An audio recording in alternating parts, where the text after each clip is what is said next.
Welcome to a very exciting week here on Instigating with Clarkey and Drury. Every week's exciting, but this one is a little bit more exciting because we had a very special guest on the show. Clarkey and our guy, Ian Doig, our golf insider, sat down with someone very, very special. Clarkey, it was a big one. Tell us what the fans can expect here.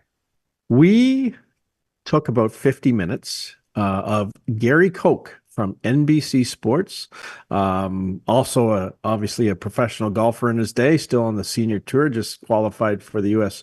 Senior Open. It was a great conversation. Doigy and I did that a couple days ago, and I can't wait for everyone to watch it because it's fun. It's a real fun interview. So there we go. Gary Koch, I think, could be one of our bigger guests of all time on the show. Absolutely. A beloved golfer, an analyst, six-time PGA Tour winner. That's right after this on Instigating.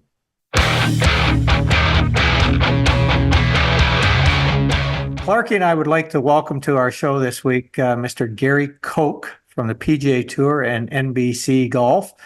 And Koch, it's a pleasure to have you with us. Well, Ian and Chris, I'm looking forward to some fun conversation. Appreciate the invitation to come on and join you guys.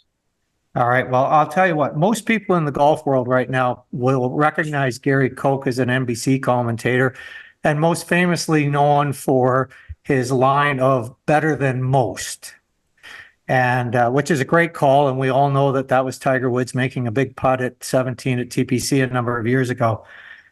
I've been very fortunate to know Mr. Gary Koch for 44 years, and we'll get into that a little bit later. But what a lot of people don't know about Gary Koch is he's a six-time winner on the PGA Tour. He won the U.S. Junior Amateur at the age of 16, I think I recall, and played on the Walker Cup team, played on an Eisenhower Cup team, and played in 47 majors with top tens in every one.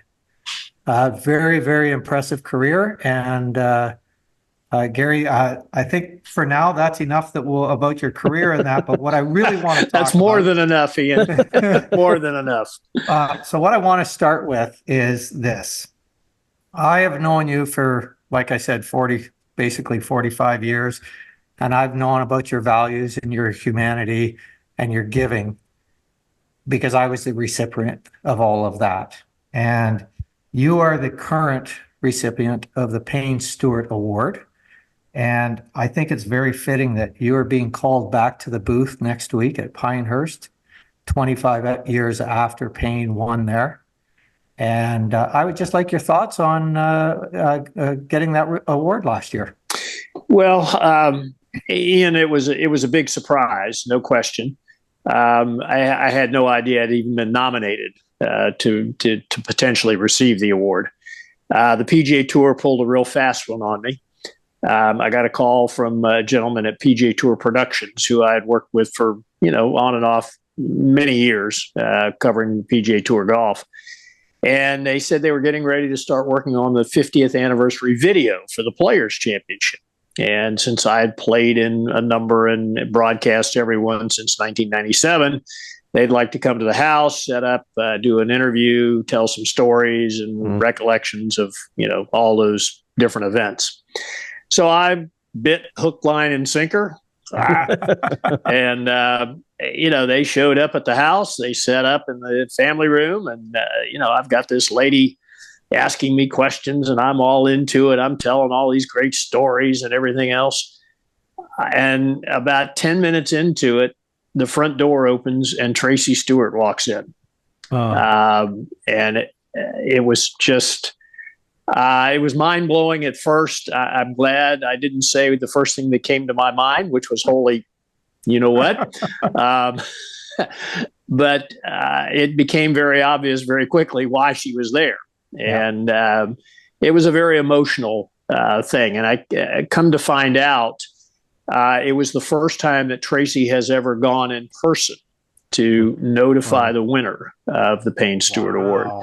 The rest had all been done over the phone. So it made it even that much more special. And of course, having known Payne and Tracy in their years on tour, when I was on tour and Donna was with me, it was a very, very special day. It really was. I bet. And as you just mentioned, you knew Payne quite well, and I knew Payne very well from the early 80s and stuff, and got to play quite a bit of golf with him and that. So for me, when I heard that you had won that award, my first thought was it's about damn time. And so congratulations on that. Any thoughts from you, Clarkey? No questions? I would love to know how did you meet Payne? Let's go back, and a guy who obviously we all miss. As a golf fan, I miss him. He was a friend of yours and a friend of Ian's, but how long did you know him? And just give us a couple of stories, maybe Payne Stewart stories.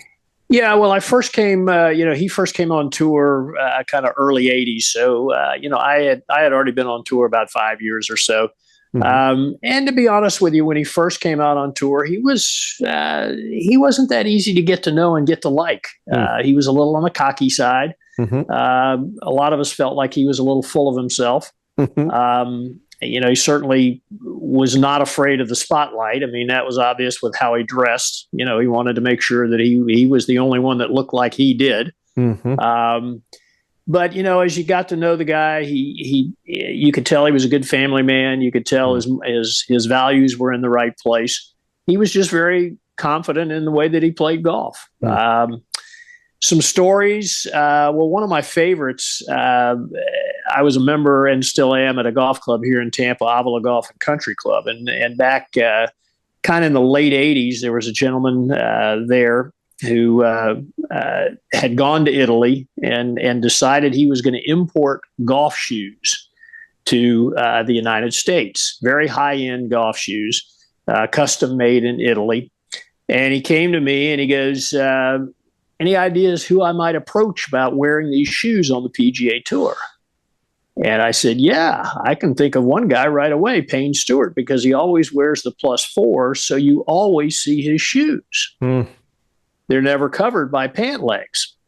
And he goes, I like that idea. So he approached Payne's people, and they struck a deal. And so the gold-toed shoes that you always saw Payne wear came from this gentleman that I kind of helped arrange the meeting to get them together. And, I think Payne enjoyed wearing them because it completed his look. Yeah. Do you remember sorry, I was going to ask, I know I was working at the Fan Radio in Toronto at the time of that fateful day when he had the plane trouble and ultimately lost his life. Do you remember where you were and what your thoughts were? Yeah, I do, Chris. As a matter of fact, I was hosting the Gary Koch Intercollegiate Golf Tournament here in Tampa at Old Memorial Golf Club. We had 15 teams. So roughly 75 college players and, 30 coaches. So well over 100 people here. And that Monday was the day that they were scheduled to play 36 holes. So they were on the course all day long. And none of these kids had any idea what had happened or what was going on. And I, as the host, would get up before the dinner that evening to speak and welcome everybody. And I had to break the news to a lot of those kids that Payne Stewart was no longer with us, and it was a very emotional evening. I was actually amazed at the reactions from a lot of the kids. You could tell he was a real favorite, player among a lot of those college kids. So it's a day that there are a lot of different days that get etched in your mind and your memory, but that certainly is one. I had done one of the last interviews with Payne before he passed away at the Ryder Cup at Brookline, the '99 Ryder Cup, the big comeback by the American team. I was on the ground covering matches, and a couple of my matches had ended, and they sent me back to the final match, which was Colin Montgomery and Payne Stewart. So I followed them in, and then Payne, as we all know, and a great indicator of his sportsmanship, conceded a very long putt to Colin on the final green, as the outcome had already been determined. His personal record meant nothing to him, and I did an interview with him then, and it was so obvious, what playing for the red, white, and blue meant to him, and how important this win was for the U.S. team, and how much he enjoyed the camaraderie of being part of that team. And it was really, it was just very sad that we lost him as early as we did. Yeah. I find it very hard to believe that it's 25 years. It just baffles my mind when I think about them, and when I was living in Orlando for that little period of time, Gary, you would remember, and Payne and I would get together over at Grand Cypress, and we'd head out to the new course way out at the back there, and he and I would play 9 holes and just chit and chat and sit in the cart for a couple hours and have a nice evening. We'd do that a couple times a week in the off season, and that's how I got to know him, right? And it was a lot of fun. But one of the stories I remember about Payne, and I kind of laugh about it, and I know you were there, was early in his career. As you said, he was cocky at times, and I remember him walking out on the range with a diamond stud in his ear. Do you remember? I do remember that. Yeah, and there was a little bit of razzing going on, and if I remember correctly, the next day when he came out, the diamond stud was gone, never to return again. Yeah, I think that's very accurate, Ian, and I think you're being very generous by saying there was a little razzing going on. I think there was a lot of razzing going on. Yeah, it was pretty merciful. Like the poor guy didn't know what way to turn. And his excuse was that he had just had acupuncture in the ears and stuff, and then he had put the stud in. But I remember we were all pretty hard on him that day. That was for sure. So, all right, Clarkey, I know you got a couple questions for Koch. I want to dive into. I mean, I'm a radio TV guy. You're back in the booth. How exciting is that? And tell us what happened, if you can, and why you're back. Well, yeah, it's an interesting story. Obviously, at the end of 2022, NBC informed myself and Roger Maltby that our services were no longer needed, that they were going in a different direction. They were going to refresh their team. I guess we had gotten a little too old and too stale by their standards.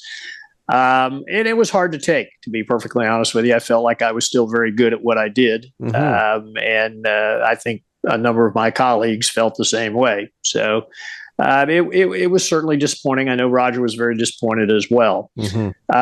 Roger, they did offer both of us kind of a limited number of what I kind of deemed second tier events, of which Roger decided to do last year.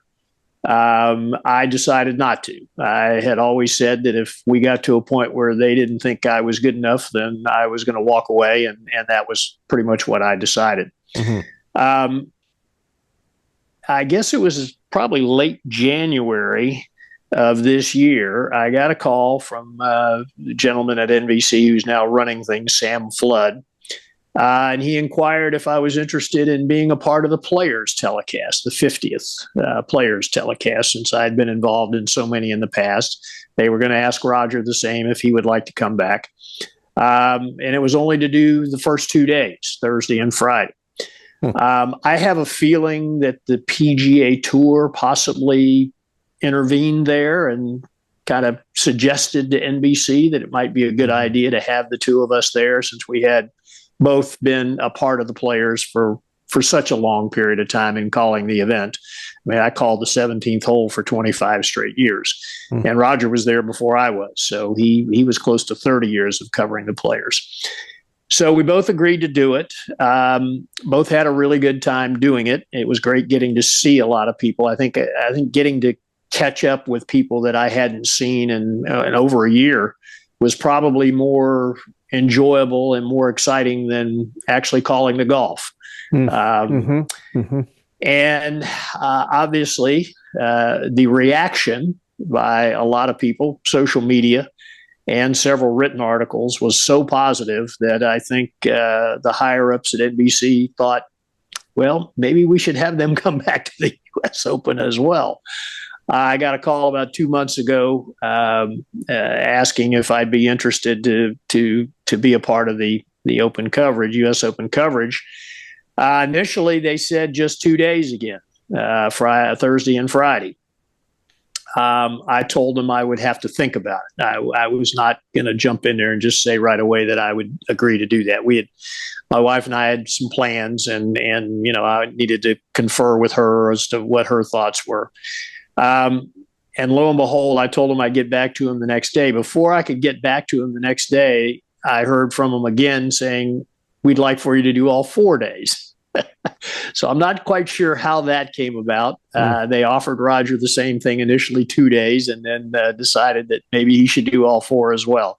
So looking forward to it. Obviously, this will be the 4th U.S. Open I've had the opportunity to call at Pinehurst number 2. I've done the 99, the 2005, and the 2014. So that's very special. I have a number of friends there in the Pinehurst area that I'll get to see who I haven't seen in a while. That's will be enjoyable too. And you know, getting to be a part of it. You miss it. You do. You did it for a long period of time. And again, hopefully did it well, and still feel like you're capable of doing it well. So that part will be fun. And anything after that? Have they asked you? Well, they haven't said anything. So okay. We'll get on social media. Yeah, I was going to say at this stage, we're Roger and I are totally at their mercy and their whim. So, so we'll see.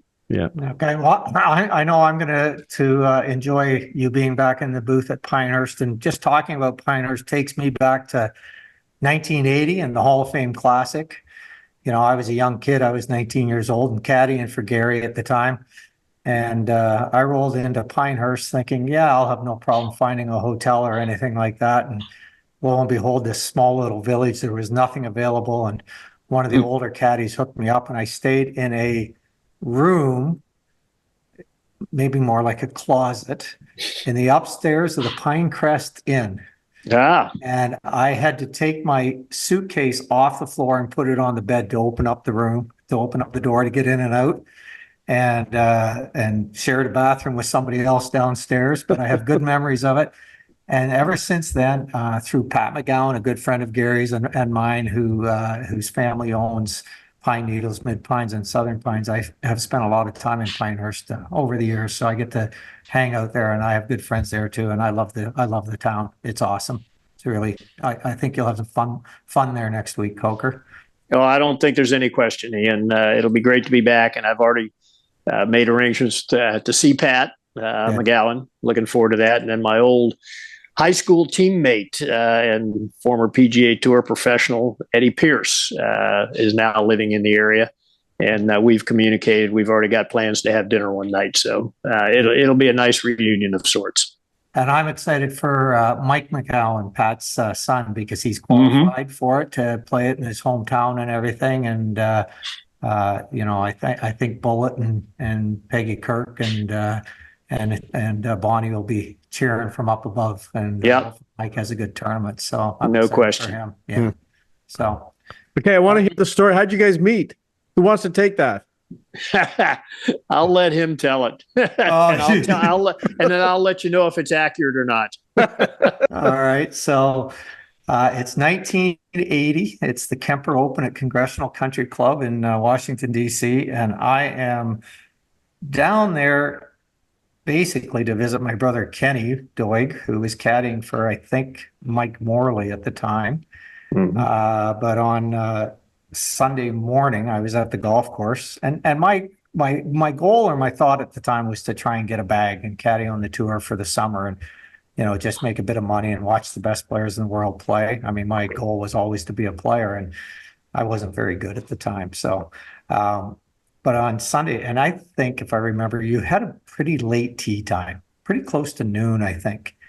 And I was by the clubhouse, and I saw Gary Koch walk by carrying his own golf clubs. And then he walked up onto the first tee, and he was kind of on his toes looking around over above people. And I pushed my way through the crowd, and I said, "Excuse me, Mr. Koch, I saw you carry your own clubs up onto the tee. Do you need a caddy today?"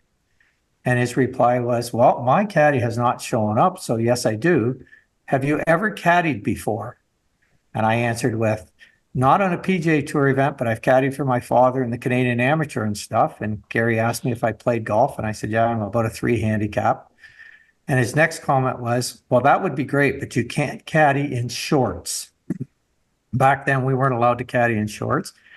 And I looked at him and I said, "How much time do I have?" And he goes, "You've got about 5 minutes." I said, "Don't give that bag to anybody. I'll be right back."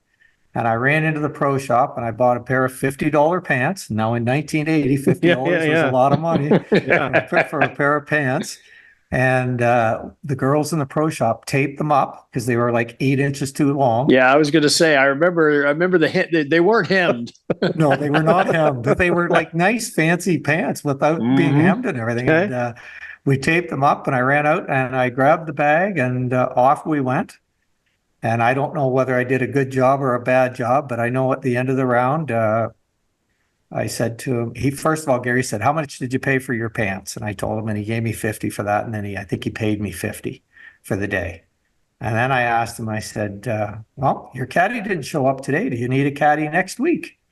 And he turned and he said, "You know what? I do. Can you be in Atlanta to caddy 36 holes on Tuesday in the US Open qualifier at Atlanta Athletic Club?" And I had no idea how I was going to get there, but I said, yes, I'll be there. And Wow. sure enough, on Tuesday, I showed up and I caddied for Coker. And if I recall, 68, 67 in the low qualifier, correct? I think that's right. Yeah, That's right. And a week after that, I was caddying in the U.S. Open. So it was pretty crazy. So how accurate? Was that pretty close, Coker? yeah. I would say, you didn't embellish it too much. Yeah, yeah. No, it was that was very much the circumstances. Come to find out later that the guy that had been working for me had a few too many cocktails the night before and was trying to go back to his hotel room Oh, no. and tripped over one of the parking lot things to stop the car and went face first through the plate glass window. Oh, no. So he was out for a while, and it was a good thing that Ian was there for that day, and a good thing he was there for the future as well. So Now, yeah. Doigy, did you see at the Canadian Open this week? One of the caddies got hurt and they pulled a guy out of the crowd. I did. Fluff got hurt. I don't know if you saw that or not, Coker, but Yeah, I Fluff did went see down. that I guess he slipped. It was real wet going down one of the hills, and And I'm worried about 76 him, like 76 years old. 76 right? years old carrying one of those big staff bags Yeah. is that's not easy on dry, flat ground. Yeah. Now, Gary, So- I presume you guys play. How many strokes does he ask for? Well, he can ask for all he wants. I know. he He doesn't doesn't get even them. want to give me any. I'm a 20 handicapper. Well, that's not right. That's not he's right. a- Hey, he's a sandbagger. professional. I'm a professional. You don't give strokes to other professionals. It's Okay, that there simple. you go, Doigy. Yeah, All right. it's that simple. Now, Clarkey, you've opened up to a couple stories, which is good. Perfect. Okay.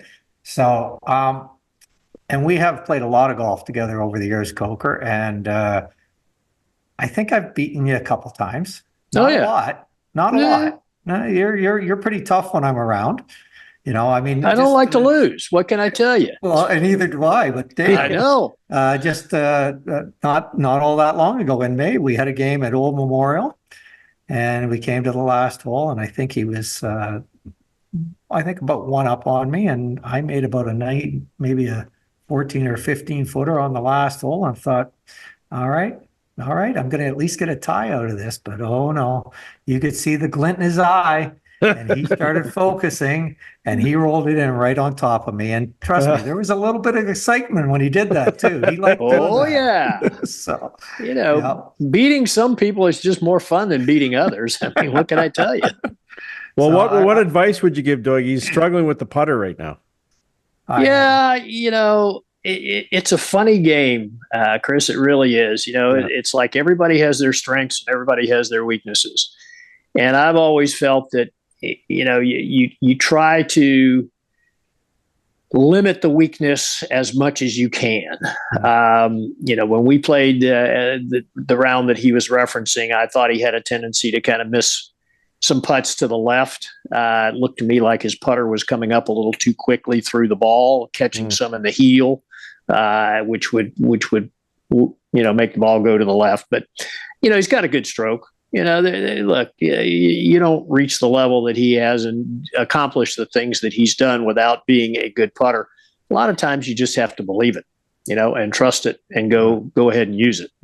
Yeah, and right now I'm not believing it. It's pretty bad. So, but I'll work on that tomorrow. I'll work on that tomorrow. So Clarkey, I'm going to tell another golf story. This goes back quite a few years, in the mid '90s probably, but. Gary grew up in Tampa on a golf course called Temple Terrace Country Club. And it's a great little golf course. I always loved playing it. We'd always have a good game out there. And what we had a standard bet back then. We played a $10 two down automatic Nassau. So that meant the minute you were 2 holes down, another bet started, and then 2 holes down, another bet would start for $10. And we were playing a beer a hole, 1 down automatics. And we teed off this one morning, and I don't know, we were playing with Phil Reed and I think probably Dennis. I think it might have been, I think so. Right, your brother-in-law Dennis. Anyway, I started birdie, birdie, par, birdie, birdie. And Coker started par, par, bogey, par, par. So I had him 5, 4, 3, 2, 1, and 0 on the beer bet. And we're going over to the 6th tee, and I hear this shh. And I look over, and he's opening a can of Coors. And he turns to me and he says, Doigy, I'm putting in some Temple juice, and I'm coming to get you. And he drank a beer every couple of holes for the rest of the round. We had a nice day and everything. And Gary birdied the 6th, and he birdied the 7th, and he birdied the 8th. And he birdied the 9th, and then he eagled the 10th.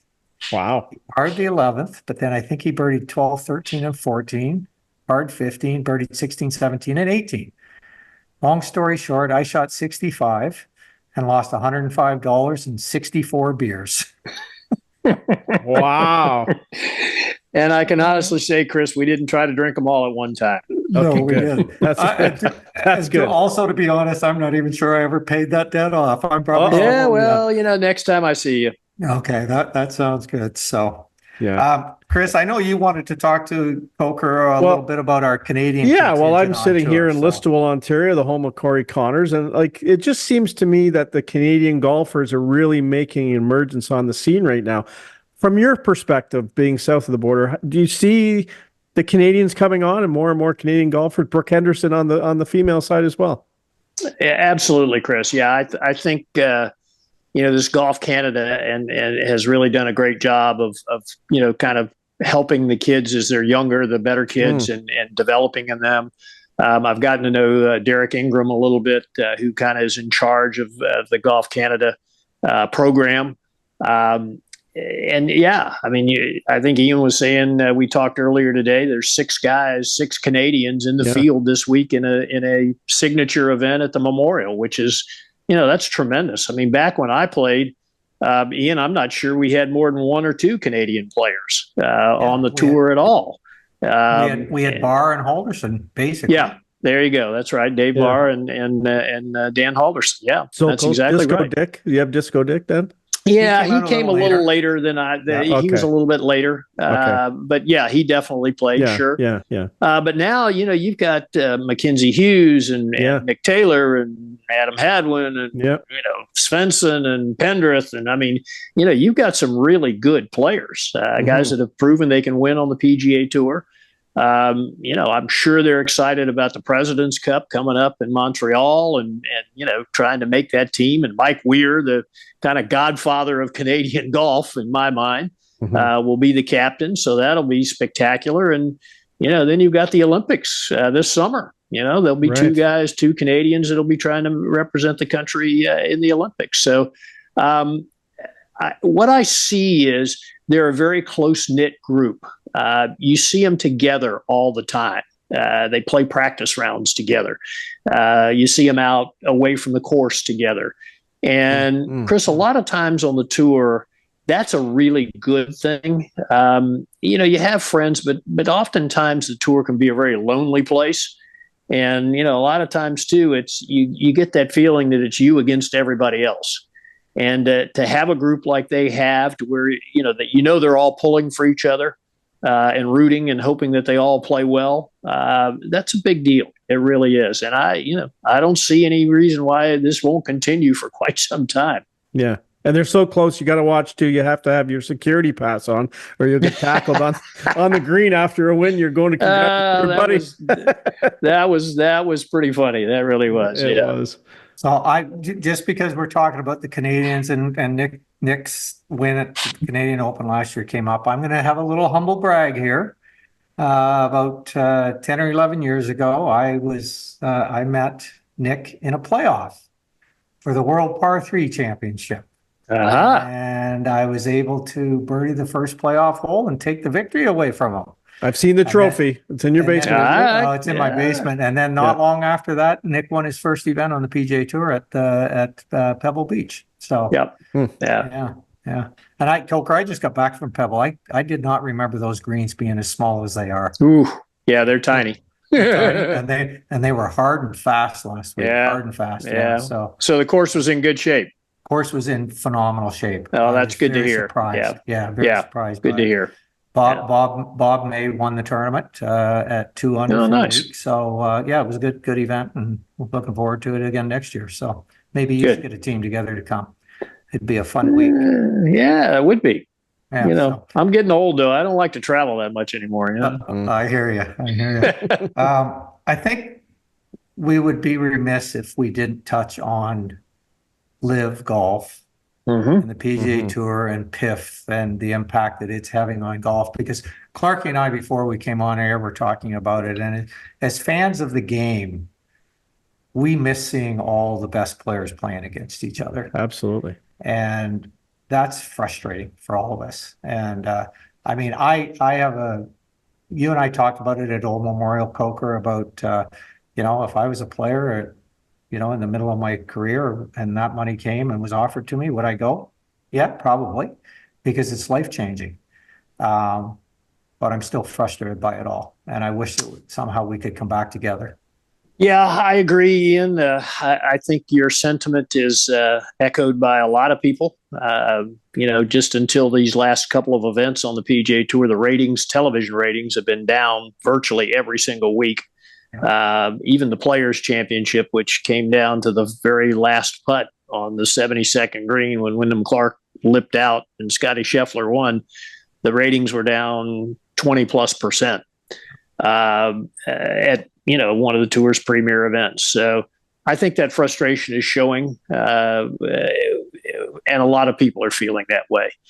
I wish I were optimistic about what I see coming in the future, but for the first time in certainly, I joined the tour in 1975, so we're talking a long time, close to 50 years. I have no idea what the PGA Tour will look like 2 or 3 years from now, which is really pretty unbelievable. It really is. You hear various things. I know Jimmy Dunn reasonably well, the gentleman who just resigned from the policy board, very prominent business guy, Wall Street, firm. Talked with him a little bit after he resigned. He was frustrated, very frustrated. Felt like his expertise was somewhat being ignored, by the players. And it's interesting. The players now have the majority on the board with the appointment of Tiger Woods. It's now 6 players and 5 independent business directors. I think Lucas Glover on his show, XM radio show here a few weeks ago, summed it up pretty well. He goes, look, professional golfers play golf. They practice, they hit balls, they play golf really well. Independent business directors are businessmen. They're used to dealing with these types of mergers and billion-dollar companies and so forth and so on. And yet we're in a position where the good golfers are making a lot of the decisions. So I'm concerned about that. I wonder where that will lead. There's kind of word out there now that Tiger and Jordan Spieth and Patrick Cantlay feel that because this SSG group's commitment of $3 billion to the PGA Tour, they've already given them $1.5 billion, and about almost $1 billion of it went out right away to reward players for staying, and old guys for getting the tour where it is, and so forth and so on.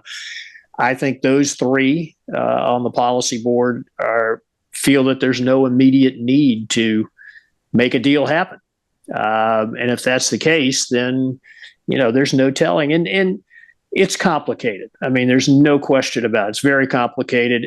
And no matter what decision is made, and if a merger does come about, somebody's going to be happy and somebody's going to be unhappy. There's no doubt. To me, a couple of the biggest sticking points are, how do you bring guys back? The guys who left, the DeChambos and the Dustin Johnsons and the Cam Smith and those guys that are in the prime of their career. You can't let them just walk back in. That's not fair to the guys who stayed. The other issue to me potentially is, it seems as though to the Saudis, this team concept is a very big deal. I don't see how you incorporate that into the PGA Tour unless you do it at the very end of the year. You end the tour regular season, at the Tour Championship, and then maybe have some team competition in the fall after that. I don't know. There just seems to be way more questions than anybody has answers for. So that's probably one of the reasons why I'm so pessimistic. Mm-hmm. That's a scary thought. You've got a player that's been around the tour for 50 years and he's pessimistic about where we're going. So, it's not just the golf world's changing. Everything's changing, right? And the spectators that are watching the game now are, and even the players coming up. Most of them are pretty good, but we had a section event at my club here the last couple of days, and I was pretty frustrated by the level of etiquette shown by my fellow PGA golf professionals. Mm-hmm. And I think that is part hand in hand with what's going on in the world out there. And what do you mean, Ian, though? What did you see? Dress the way the attire that they wear, driving the carts wherever the hell they wanted to. I went down to the range, and we have a beautiful path that goes down by the side of the range to park the carts on. Yeah. And they had the carts all over the grass and up on the range and everything. They didn't give a damn. And I would walk over to them and gently say to them, put your cart on the cart path for me, please. And I'd get a you, and that's frustrating. I just don't understand it. And that comes a lot from this gentleman that we have on tonight, because he took me under his wing when I was a 19-year-old kid and caddying for him, and we'll get into this in a second, but he taught me to have integrity and professionalism in my game and how I handled myself. And it because of that, it led to me to have a lot of good things happen to me over my career, and it was because of Gary Koch. And the sad thing to me, Ian, is I learned it from the generation before me, right, and I was able to pass it on to you. And now it seems like we're at a point where that's lost. It's like this. So many of the young people nowadays don't care about the generation before them, or how they got there, or how they succeeded. I had a number of different people that kind of guided me and shepherded me along. Jim Colbert. Jim used to live here in Tampa when I was just starting out on the tour. And, Jim had been on tour for quite some time. And I played a lot of practice rounds with him and spent a lot of time with him in the off season here in town. And he taught me the importance of, just like you were saying, how you conduct yourself, how you deal with people, how you try to give back when help those less fortunate. My longtime agent, Vinny Giles, U.S. amateur champion, British amateur champion, U.S. senior amateur champion, great player, but a true gentleman. And, he demanded that of me. He just said, look, you need to, you're representing more than just yourself. You're representing all of the PGA Tour anytime you do anything. And you need to understand that, you're only going to benefit by doing things the right way. And he had a simple saying, and I'll never forget it. And I always tried to implement it when I played in pro-ams, because a lot of guys nowadays, they just don't care in the pro-ams. They don't interact with the amateurs. They just, they do their own thing. And Vinny always told me, he said, look, just treat people the way you'd like to be treated. And that was pretty simple. Yeah. But it was a great line. It was something that I always remembered. And every pro-am I played in, that was my goal. Just treat those people the way, if I were on the other side of it, how would I like to be treated? So. Mm-hmm. Yeah, and that's what you taught me, and you also taught me to write thank you cards. Yep. And the thank you cards have led to great friendships that I've had over the years, and one of those friendships was with Mr. Arnold Palmer. You introduced me to him, and probably 1980 or 81, and we had lunch and stuff, and you said, make sure you write him a thank you card, and Tom Scarborough, and it led to me playing out of Bay Hill for a couple of years. So it was the mentorship from you that helped me along to end up being able to do what I was able to do. And did I make millions on the PGA Tour? No, I didn't, but I've had a pretty incredible life when I look back on it, and I've been pretty lucky. So, Volker, thank you.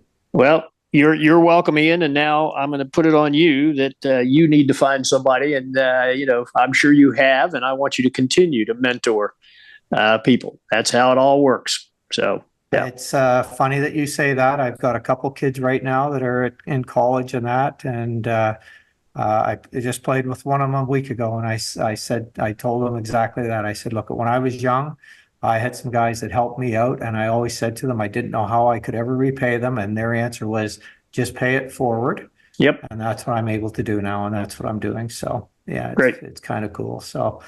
Clarkey, do you have anything else that you would like? The only thing, hey, let's just talk a little bit of what's happening in the golf world right now. Like Scotty Scheffler, is there anyone better? Is this guy just getting better and better every day? What do you think?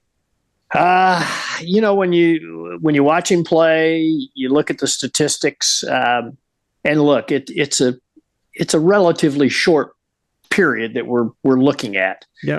But the stats that he's produced in a relatively short period of time are Tiger-like. Yeah. They really are. Now, will he continue it for the next 15 years or 18 years or however long Tiger did? That remains to be seen. But certainly, every aspect of his game is good or really good. And now that his putting has improved, I mean, he's for the first time ever inside the top 75 in strokes gained putting. Now that that's improved, I just don't see where he's going to have any prolonged slumps or anything like that. Unless he's in jail. Well, I mean, but he didn't stay long. No, he didn't. I'm just kidding. Charges were dropped. Still came out and shot 66 after going to jail. So, exactly. So I said that to somebody the other day. They asked me about it, and I said, well, I know me, and I would have shot 106. Right. Right. Yeah, that is incredible. But I think that is a real testimony too of his composure. Yeah. Just the way he conducts himself. He's a man of great faith. Mm-hmm. You can tell that.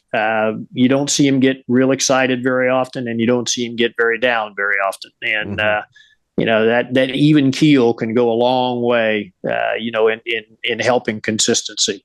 And looking at the stats, he's number 1 in strokes gained approach. He's number 5 in strokes gained around the green.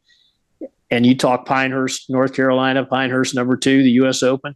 It's an approach shot golf course trying to hit to those turtleback greens. And when you do miss the green, there's some very interesting short game shots. And, 2 of his strongest categories. So you have to think that, come the end of the week at the U.S. Open, he'll be right there. So we always do a little draft, a little pool on this show with Doigy and my other partner, Ryan Drury. Who give us a little insight besides Scotty? Who would you go with at the U.S. Open then? That's a good question. Like Ian always picks Rory. Like he loves to pick Rory. He loves to pick Ludwig Aberg. Guys like that. But yeah. Well, I think you're going to see Will Zalatoris play well there.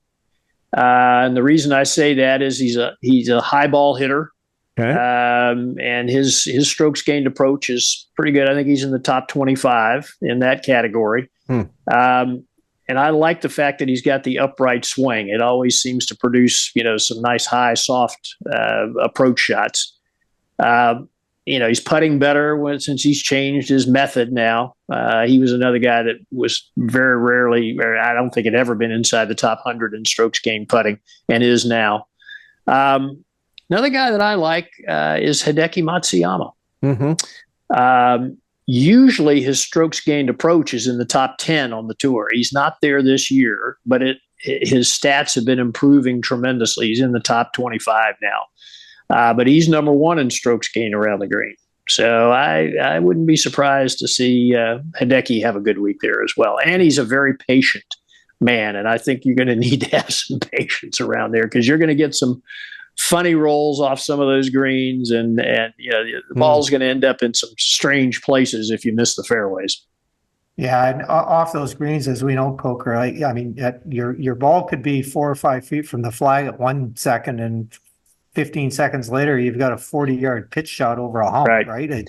It can be just crazy. So yeah, and the thing I like too about it, Ian, the design, it allows for a lot of different shots around the greens. You go back to 2014, and Martin Keimer basically putted every single time he missed a green, unless he had to go over a bunker. He putted. And he won by 8 shots. So, obviously that worked. A lot of guys will try, to hit the little spinny wedge off the tight Bermuda lies. Some guys will play little bump and runs with 6 and 7 irons. So, you'll see a little bit of everything. I've always felt one of the ways to really kind of put doubt in a player's mind is give them a lot of options. Right. Is that where John Daly got frustrated? Yes. Okay. Yes. Okay. Number 8, he missed the green to the left, hit it up the hill, hit it up the hill, hit it up the hill, and then hit it on the run and walked into the clubhouse. Yes. Okay. That's exactly right. Good memory there, Chris. Yeah, it is good for you, Clarkey. So, all right. Well, we've been almost an hour here, Coker. So I just I'm going to put you on the spot. Okay. I want you to think back to Kemper Open 1980, and that day that I picked up the bag and caddied for you. So let's just talk about that day in itself. Does anything stand out for you in the job that I did that day? Well, I think you really, you kind of did exactly what, a caddy's supposed to do. You showed up, you kept up, and you shut up. So, I mean, you were the dream caddy. Yeah. So, you did a really nice job. I do remember, it was a difficult situation. Obviously, you didn't know me. I didn't know you. Right. But I thought, you handled yourself very well. As probably to be expected, there wasn't a lot of conversation between us because we didn't know each other very well. Yeah. And if I remember right, I had the yardage book. I don't even think you had a yardage book. I did not know. So, I probably did most of the yardage. I think you kind of helped me a few times on that. But, I do think too, Ian, and again, nothing, against you by any means. Caddies back then were different than the caddies now. Yeah. The caddies now are so involved, and I think personally they can be a detriment at times. I think there's too much information provided. And at times I think, the player doesn't take enough responsibility. They listen too much to the caddy, too much to the information. To me, all I wanted, I wanted my caddy to have the numbers. So if I asked what it was to the front of the green, he better know. If it was a carry over a bunker of another 6 yards, he better have that information. If I asked how much green there was behind the pin before I got to the back of the green, he better have that information. But once I had that information and I processed that information, I was the one swinging the club. I knew what shot I had confidence in, whether it was a hard 7 iron or an easy 6 iron. I was, the caddy, unless I asked my caddy what he thought, I didn't want any more information than that. And I didn't ask him very often because it was my responsibility. Were you willing to carry the bag on your own if Ian didn't show up?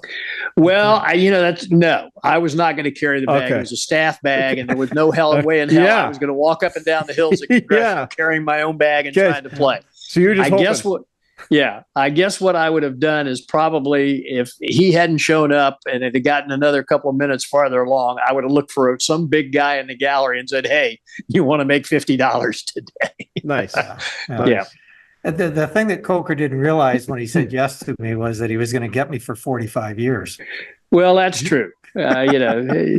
Sometimes you get lucky. Coker, thank you for coming on. It's been a pleasure, and I think we touched on a lot of good things. Yeah. I just want talking about he would want his yardage, Clarkey. I will tell this story. I don't think I really screwed up too many times. I missed one tee time. and I learned my lesson. And I thought I think about that was in Phoenix, if I remember correctly. Yes, it was. And I thought about it the other day because I got to the putting green at Pebble, and that was our next week. And you had said to me, I'll see you at Pebble tomorrow morning at 7:00. And we drove through the night to get to Pebble, and you never showed up. And then you showed up on Tuesday morning and you looked at me and said, "Did you learn your lesson?" And I went, "Yes, I did." So that was one. And There you then go. one other time, again at Phoenix, we did the yardage. I did the yardage, and we talked about the club, and you picked the club and you hit the shot, and it was right at the flag. And as the crowd over the green started to look up as the ball went over their heads, out of bounds, you looked at me and said, "What was that yardage?" There might have been a few more colorful words in there. And instead of subtracting the number, I had added the number, and we hit it about 30 yards too far. Do you remember that? I do. Yeah, I think it was. I didn't want to bring that same. up. Yeah, I think it was the same week.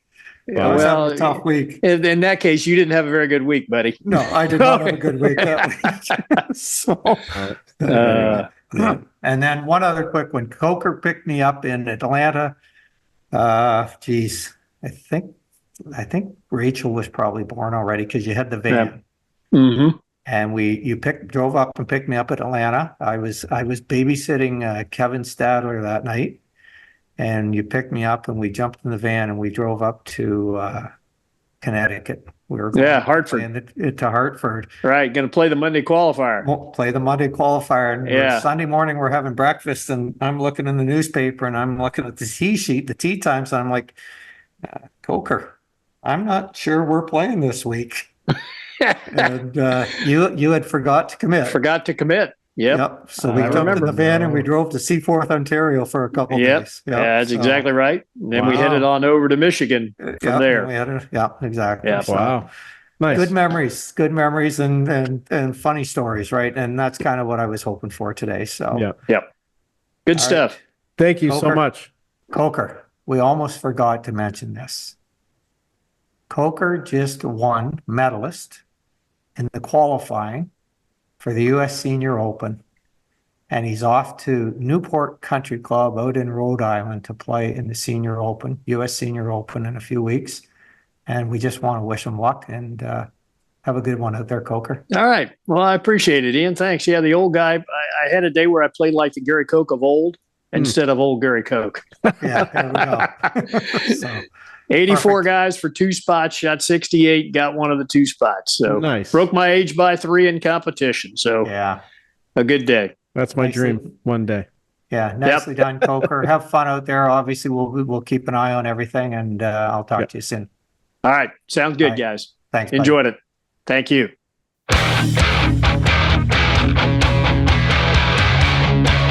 Wrapping things up on a very exciting week here on Instigating with Clarkey and Drury. I was sad that I couldn't be part of the interview with Gary Koch. I had to go see Knocked Loose in Toronto, guys. Sorry, I just I had tickets.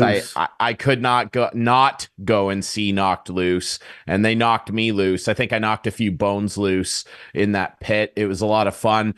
Anyway, Gary Koch, thanks so much. Like, amazing that he gave you so much of his time. He's a busy guy. What an interview. Super interesting and a really well-spoken guy who clearly loves the game, Clarkey.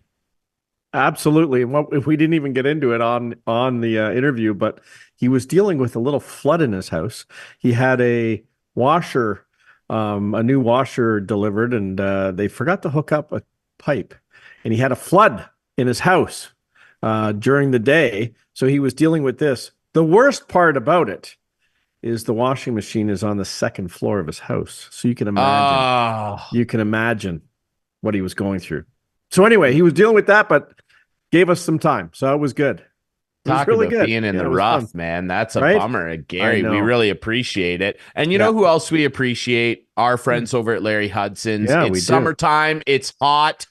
And year round, doesn't matter if it's sub-zero. The deals are hot at Larry Hudson's, Clarkey. They are. And not only that, we have a 40th anniversary giveaway. $40,000 in giveaways. Whoa. Contest right now. So come on in. Chance to win some dough. If you buy a vehicle, yeah, it's good. And we have, like, the lot is good right now. Lots of choices on the lot. Tracks, Chevy Tracks, beautiful little vehicle. We got Corvettes, we got Camaros, we got Yukons, to Suburbans, Tahoes. Things we haven't seen since the before COVID days are now back on the lot. Lots of trucks, of course, half tons, 3/4 tons. They're all there. Ryan, Hudson's has it. Hudson's does have it, and the deals are always hot with our They friends are. at Larry Hudson. They Go are. see them. Go Yeah. see them. And by the way, our friends over at the Listowel Squash Courts, Al, who of Yeah. course now owns the Listowel Legionnaires baseball team. For everybody watching and listening to this on Friday, June 7th, Saturday, June 8th. So our viewers on Sunday, it'll be too late for this. But if you see this and hear this Friday, Saturday, June 8th is Listowel Minor Ball Day over at the John Bell Diamond. The youth teams are going to be playing all day, leading up to a matinee matchup at 4 p.m. between the Junior Legionnaires and the Senior Legionnaires. And you know those kids want to beat the older guys, and the older guys don't want to get embarrassed by the kids. So come down to the Diamond. It's going to be a great day. Lots of proceeds there are going to be going toward Listowel Minor Ball. And obviously, food and drink sales supporting the Legion branch as well. So head down and support that. Nice. Let's dig in quickly. Look, we know this, right? Okay. And someone on either the Edmonton Oilers in the Stanley Cup final or the Florida Panthers is going to learn this. Winners win. And the Canadian Open golf picks. This was a close one. Clarkey gave me a real run, and producer Adams got it. He gave me a real run. This was a tight one, but unfortunately by 4 strokes, I have triumphed. I have triumphed again, and that's okay. That's my sixth win of the year, 6 in 8 events. Thank you very much. And the dominance continues. And you know what, Clarkey? I was actually cheering for your team, and we're going to get into that in a second as to why. But there's our Canadian Open pick results. I win by 4 strokes. Rory and Mr. Corey Connors, Mr. Listowel. Yeah, he had a good tournament. Yeah, he was top Canadian, won the award for top Canadian. Good for Corey. Let's dig right into our other friends who we love here very much. Everybody around the area loves Conway Furniture. And the reason why is because at Conway Furniture, let me tell you what, when you go in there and you see the prices on all the great stuff they have in there to revamp your home, help you be a couch potato like us here, the price includes HST and free delivery. Okay. So that's included on everything that you see in there.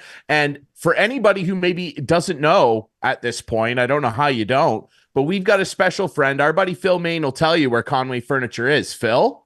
Conway Furniture, Highway 86, just east of Listowel. That's right. It's easy to remember. Head in there, see our friends at Conway Furniture. Conway Furniture Couch Potatoes. Clarkey, as per usual, it's what we usually do anyway. I'd like you to go first. Please go ahead. I will go first, and I'm going to throw to a clip. And I don't usually talk about politicians on this show, but one of them nailed something on the head this week. Adam, roll it. This is Rachel Thomas, a member of Parliament. We had a historic event take place, and that was Game 6 between the Edmonton Oilers and the Dallas Stars. And of course, the winning team goes on to compete for the Stanley Cup, which is quite a great achievement.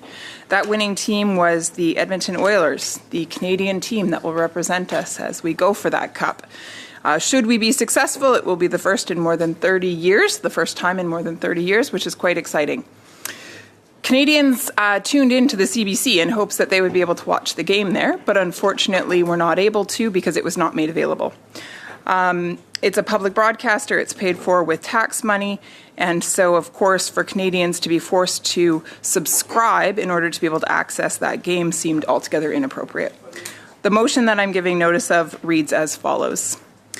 Given that the CBC receives $1.4 billion from taxpayers, the CBC holds the rights to broadcast the NHL playoffs. The CBC chose not to broadcast the Edmonton Oilers game that sent them to the Stanley Cup finals. The committee calls on the CBC to commit to broadcasting all Stanley Cup final games and report this finding to the House. This motion is now on notice at committee. Thank you. Wow, love this. So Thank you very CBC, much. you are part of my couch potato of the week.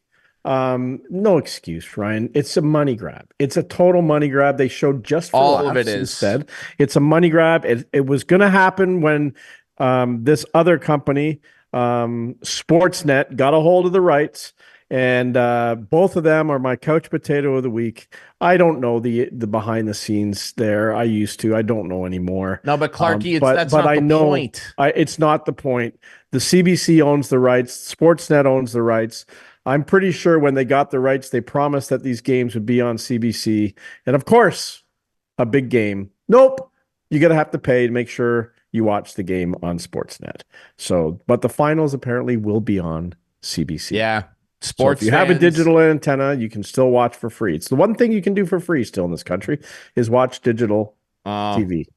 Sports fans on this side of the border, south of the border, all over the world are consistently getting gouged to watch their favorite teams. I'm sick of it. It's puke worthy. And in general, the broadcasting giants out there are absolute criminals. And I support anything that points the finger at that. So that's a great couch potato, buddy. Mine's a little better, though. Okay. Mine's a little bit better. And look, we like to have fun here on the show, and we have a lot of fun. And Clarkey and I take jabs at each other, but it's all in good nature. It's all in jest, because Clarkey and I love each other. We're good friends. We do the show like we're not just co-hosts. We're buddies. We have a relationship. All right. And I have made Chris the butt of a couple jokes in the form of my couch potato. Pretty recently, too, but a couple different times in the past. There was the Cowardly Lion era, all that stuff. Well, that is over now. That's over because our friend and yours, Chris Clark, did a pretty big achievement. And it's bigger than the Edmonton Oilers going to the Stanley Cup final. Christopher Clark, Adam, roll the film. Christopher Clark pulling off one of the greatest engagement proposals I think any of us have ever seen. For anybody watching, that's Chris in the middle leading this flash mob dance off in order to lead up to him proposing to his wonderful fiance, Sue. Yes, she said yes. And it was just an incredible night on the beaches of Grand Bend. There was about 50 friends and family gathered there to watch this, and it was just incredible. So my couch potato of the week absolutely is Christopher Clark in the best way possible. Clarkey, congratulations. What's this? Look at the sunset. What are you feeling? Like it was. I'm getting goosebumps again because it just turned out to be an unbelievably perfect night. Like, look at the sunset. Like, that's what I ordered. Like, we were doing it May 31st, like rain or shine. I had these dancers. I worked with them for like a month and a half to figure out exactly what we were doing. And I said, well, what if it's raining? And then they said, we'll dance in the rain. I'm like, I don't think I can get Sue down on the beach in the rain. But I said to them at that point, doesn't matter. It's going to be a beautiful night. I'm convinced it's going to be a beautiful night. And there it was, a beautiful night. So yeah, it was fun. I've been told I really raised the bar for anyone thinking of proposing in the future. That's the bar that's been set. So Drury, if you if you are gonna propose, you have to relax. Do one better than that to Kate. If that, well, it's gonna happen. Come on, it's gonna happen. But I'll help you. Okay, you just talk to me and we'll figure something out. Because it's got to be good. That's good. It's got to be good. Sue always said, if you're gonna propose, make sure it's good. And I think she was shocked. She had no idea. It was even pretty good. Like you were there, Ryan. There was 50. I was there. There was 50 people, probably 15 feet behind her, and she never turned around. She never noticed us, and she didn't was so notice. Amped. She didn't notice until I started dancing, and then she looked around. Yeah, and my daughter actually had to yell at her to watch the dance. She's like, "Oh yeah." So anyway, it was a fun night, and yes, she said yes. So I'm a happy guy. It was incredible. Congratulations, thank you, Chris and Sue. Thank you. It's incredible stuff, buddy. Hey. That we can't not end the show on a better note than that. Love is in the air. Exactly. All right. And Clarkey and Sue, congratulations. Ladies and gentlemen, thanks for watching the show. Thanks so much to Gary Koch. Oh, okay. We have to at least give a prediction for let's not relive. I was 0 for 2 in the conference finals. Stanley Cup predictions. Just a quick one. You go first. I'm on the band. Give me the Oilers in 7 after that McDavid performance in Game 6. That goal he scored. Give me the Oilers. It's McDavid's time. Panthers in 5. Okay. Wow. There you go. Panthers in 5. You had the you had this. Yeah, we both had the same. So yeah, I say Panthers in 5. Good news for Oiler fans, and for anyone wondering, no, I'm not gonna be cheering for the Oilers because I'm in Canada. Give me a break. Like I hate this. I hate this thing. Oh, we're in Canada. We got to cheer for the Canadians. No, we don't. No, we don't. I understand. Anyway, there we go. Though. Now you can wrap up the show. Thank you very much. Thank you to Gary Koch for spending time with Clarkey and Doigy. Thank you guys for watching the show, which you can do Friday nights at 8, Sunday nights at 9 with our friends on Whiteman TV. That's channel 6 for Whiteman subscribers. We debut on our YouTube channel Friday nights at 9. Follow us on social media at Instigating Pod, where we post great clips from the show every week. And of course, thanks to our great friends at Conway Furniture, Larry Hudson, Chevrolet Buick GMC, the Listowel Squash Courts. We will see you next week with more Instigating.